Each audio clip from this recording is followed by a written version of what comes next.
Yeah, we're ready.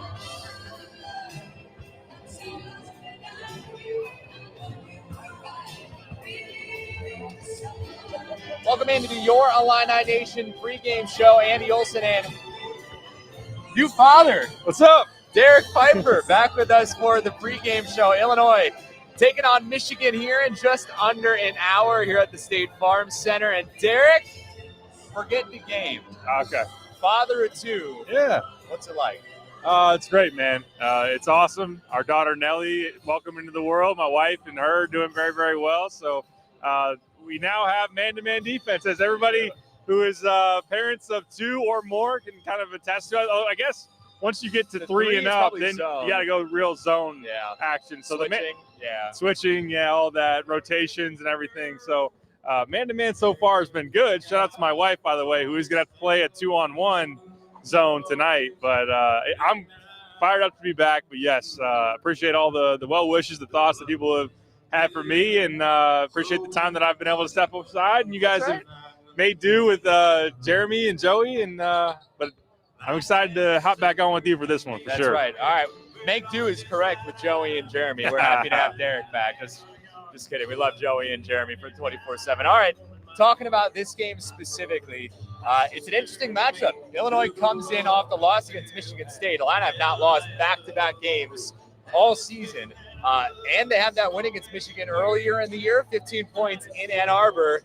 And, of course, missing one of their best players as well this time around. That's a whole interesting edge to this one too, Derek. But your initial breakdown of this one, Illinois 16-point favorites, should win this one. But college basketball is not that easy. Are we reading too much into things by being a little skeptical, or should Illinois roll in this one? They should roll. They do need to play better on the whole, and especially at home. You look at their last handful of home games. Nebraska's been really dicey on the road. They probably should have won here with the way that Illinois collapsed late in that one, going to overtime, able to get the victory. Playing Indiana when they didn't have Khalil Ware, that was a close game. So on the whole, and then, of course, losing to Maryland as well, a team that's having a tough season, and they came into Champaign and beat you. So really, as you look at it, Illinois has to play better on their home floor, which kind of contradicts what you expect around college basketball, where ranked teams are beating up on people at home, but then they go on the road and even face some unranked squads and are getting hammered, like Kansas last night. I know they're missing Kevin McCullough, but they go into Texas Tech and lose by 29. Yeah. So, yes, I wouldn't try to overcomplicate this. Michigan is at the very, very bottom of the Big Ten standings for a reason. They're 8-16. I know that in recent years, especially like last year, opposing crowds chanting NIT at Michigan, that would be a compliment to this Michigan squad. They have no business having any kind of postseason consideration. No, by the way, they're missing Doug McDaniel, who's averaging 17 points a game, their leading scorer. So a lot of reasons stack up for Illinois to have a nice bounce back and a big win, but they do need to improve on some things. Late game offense, I don't think you have to worry about too much if you can take care of business, because you're not in a close game if you hold to that 16-point spread.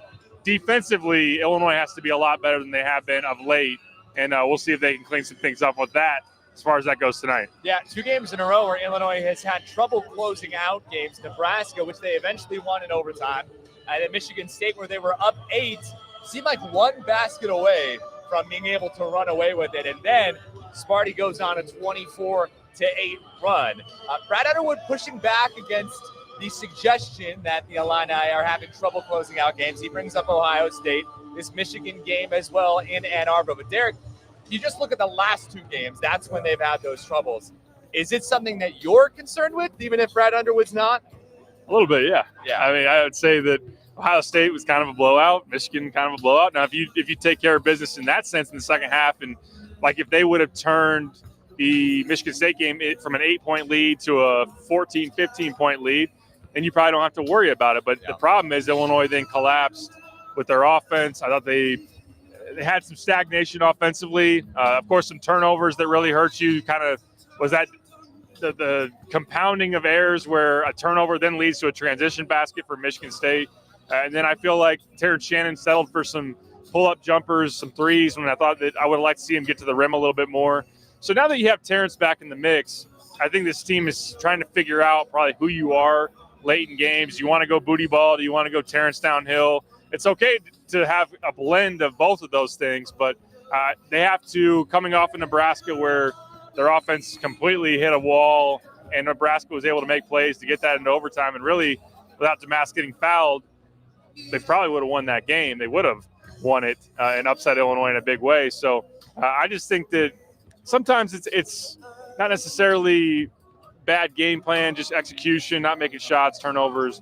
But they do need to address end-of-game situations, especially offensively. And defense is more of a on-the-whole type of thing. Sure. Giving up 88 to Michigan State, you're not impacting them enough in terms of taking them out of what they want to do and contesting and everything. So that's kind of more of a general, no matter what point in the game is, Illinois has to be better than what they have been. Yeah, it's been 3 straight games where the Illini have given up 75 points or more. It's kind of a lot for this Illini defense, especially where they want to be. Now, Illinois falls to number 14 in the rankings, which, by the way, what a seesaw that has been. I don't know what's going on with the AP voters. We'll have to ask Scott Ritchie if he's the one that's behind this one, because it's been 10-14 back and forth for 6 straight weeks. So if Illinois, what history says is Illinois is going to win both games this week and then pop back up to 10 in next week's poll. But we'll have to wait and see on that. I don't know if a win against Michigan on your home court may be that impressive to woo the voters.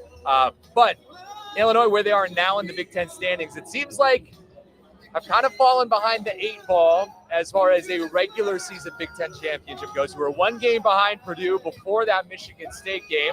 And you think you play Purdue one more time, you can tie them if you win that game and are perfect the rest of the time.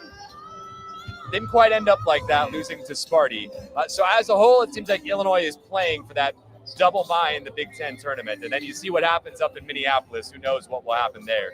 But still, that loss to Michigan State, I feel like, has shown that there are still flaws within this team that really need to be worked on and patched up before they get to postseason play. Because if you have a game like you had against Michigan State in the postseason, that is a very quick end of the season. There's no doubt about it. Yeah, if you can't get enough stops, you're going to be in a shootout, in which then obviously it's anybody's game and who can make those plays late. So there have been teams that have been skewed heavily to one side of the ball, like San Diego State last year, not very good offensively, great defensive team. They make it all the way to the national title game. On the flip side, like a Miami, who were in the Final Four last year, a lead offensive team, not very good on defense. But really you want to find that balance. That usually those are kind of the outlier teams that if you have a specific flaw, it usually gets exploited over that tournament. If you have the balance of, all right, we're really, really solid and beyond, obviously, at both offense and defense, that allows a team to be more consistent and survive a game when you maybe don't make shots, or if a team makes tough shots and you can score within that. So getting back to where they were earlier in the season defensively, I look at Terrence Shannon as a guy that his return has not made this a better defensive team. Yeah. Now, I think that he's capable of doing that because we've seen it from him, be a lockdown defender, the guy that can really get into you with his athleticism, his length, create some turnovers here and there. He's kind of been average at best at times since returning it on defense. And then I think some schematic things they can look at, doubling the post when you get a post advantage. Of course, Coleman is limited as far as that goes. We'll see if they elect to do that tonight with Terrace Reed, had 20 points on Illinois down low in the last matchup between these two squads. So, but really you can go around Illinois, that roster, and say this guy can be better on defense. Ty Rogers got to do better at getting through screens. Justin Harmon's been kind of subpar on the perimeter as well. On down the line, Quincy Guerrier's not looking the same guy of late. Kind of lacked that physicality and that bite defensively. So it's a lot of different guys that need to answer that call. But I really do look at it on the defensive side of the ball in terms of improving things for March and whatnot. But on the note of the resume, that's where it also really hurts.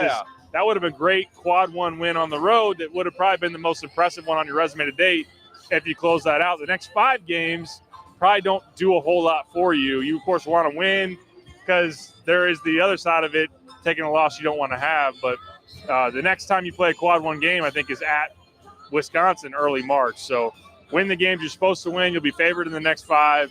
But, of course, that's easier said than done. You got to handle your business and take it 1 game at a time. All right, on Terrence Shannon Jr., my story coming up at 6 on WCIA is about how Brian Underwood has said that he feels like he's finally up to speed. He's played 6 games since returning from suspension after being charged and arrested for rape in Kansas. That is the same amount of games that they played without him. If you compare the 6-game stretches with and without Shannon, Illinois both 4-2 in both of those. But if you compare Shannon's performances from before the suspension to after, before the suspension it was nearly 22 points per game. After, he's only at 18 points per game right now. That has been better the last few games, specifically against Michigan State when he had 28 points. But you bring up the defensive side, still not really up to speed there yet. Is that because he's learning how Illinois has kind of switched things to switching on the defensive side? Is it an effort thing at this point? From your own eyes, what have you seen there? It's hard to say. I don't know that he's necessarily taken plays off defensively. I mean, it's just been a thing that getting back into a rhythm and regaining kind of just the intensity and the bite and that whole kind of thing that you got to get in the mode of playing games and in a comfort zone. And he's been taken out of it. There's obviously been a lot on his plate, a lot on his mind recently. So I can't say for sure if it's something that he's not fully dialed in or locked in. He's just not executing the way that he was, staying in front of guys, being able to just have that constant grit and bother people with the way that he was getting after people earlier in the season. So he's been a guy you can drive past. And look, the schedule gets tougher in comparison. I know Illinois had some tests like Marquette and Tennessee earlier in the season, but obviously some mix in of some cupcakes in there as well. The Big Ten is no off nights. So I think that's been part of it. I can't really answer. He might have the best answer of anybody in terms of why it's been that way. We're not going to talk to him, though. I think we've learned that. Offensively, too, I know a slight dip in point production. It's really efficiency, like a guy that's not shooting the three as well. Has made some more here of late, but I still think he's settling for that shot a little bit too much. But, again, like Brad has talked about him being, when he's right, maybe the best two-way player in the country, in Brad's opinion. Can he get back to that? That's a real key over the next month before Selection Sunday, because if he is playing at his full capabilities, Illinois is going to be a really, really tough out of the tournament. All right, Illinois takes the court behind us, just over 40 minutes away from tip-off here. Again, it's on Peacock, so make sure you get your login ready or your free trial, whatever you need to do. Make another email to get a trial. Whatever you got to do. Be ready is all I'm saying. We're about 40 minutes away here. All right, we mentioned Doug McDaniel out for this game. He's only playing home games for Michigan because of some academic restrictions going on. How different is Michigan without Doug McDaniel when they're on the road? They're pretty different. They've been getting smacked on the road. Last week they upset Wisconsin at home, and McDaniel was part of that effort. He's double-digit scorer, a guy that off the bounce is really quick and can make some things happen. And even when he's not the one scoring it, he can create some collapsing action because of the way he drives and set up others like Nkamwa, like Terrence Reed as well.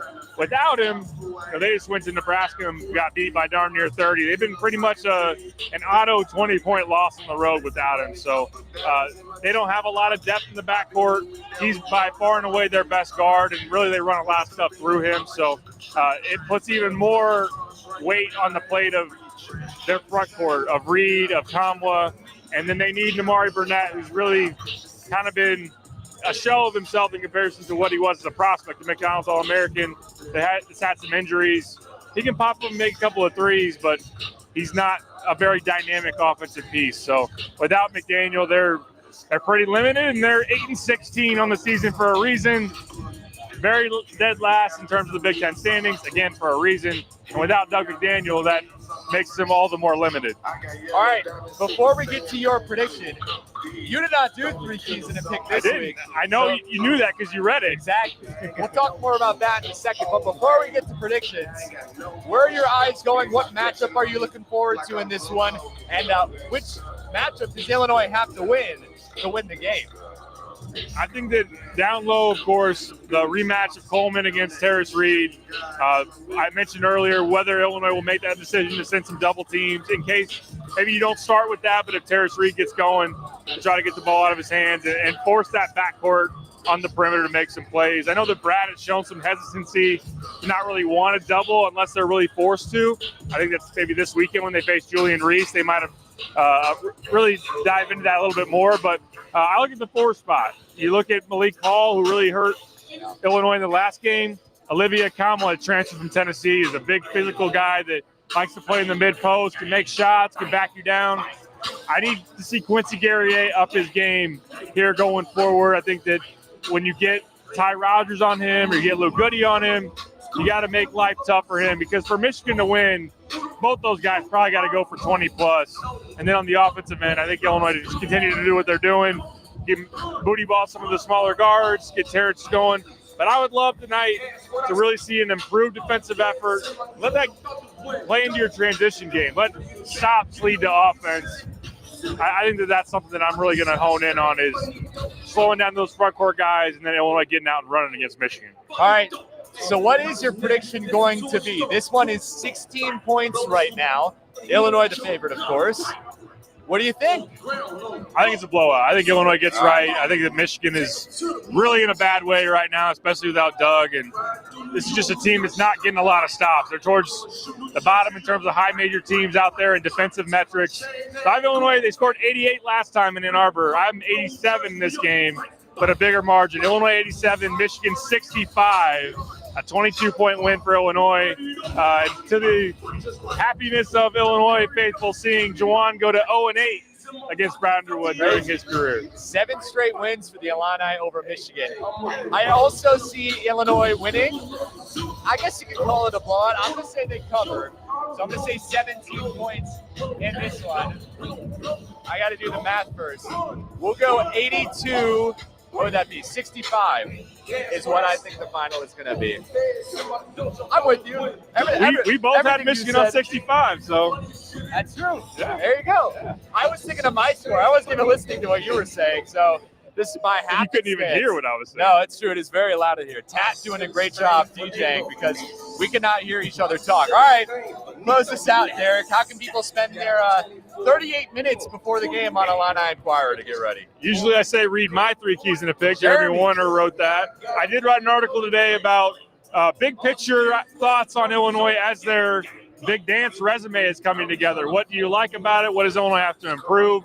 Spoiler alert, defense and in a big way, but just as you start to think where they're seated and how they can move up or down, what that looks like. So take a look at that. Joey wrote about defense here recently as well with a notebook. Brad kind of called his team soft yesterday, so Joey addressed that as well. Jeremy, Joey, and I are all here. Post-game pod coverage. Let's get back to it. Let's get back to it. All right. Wherever you're watching this right now, after the game, you can watch Brad Underwood's full post-game press conference, Twitter, Facebook, YouTube, WCIA.com. We'll have highlights. If you don't want to pay for Peacock or get the free trial, tune in to WCIA tonight at 10. Plus, we will have my story from the game as well. For Derek, I'm Andy. Thanks so much for spending your time before the game with us. Again, 6 p.m. on Peacock. Tune in then. And Derek, should be a fun one. Let's get it done. All right, let's get it on. Thanks for joining us, and we'll see you after the next one.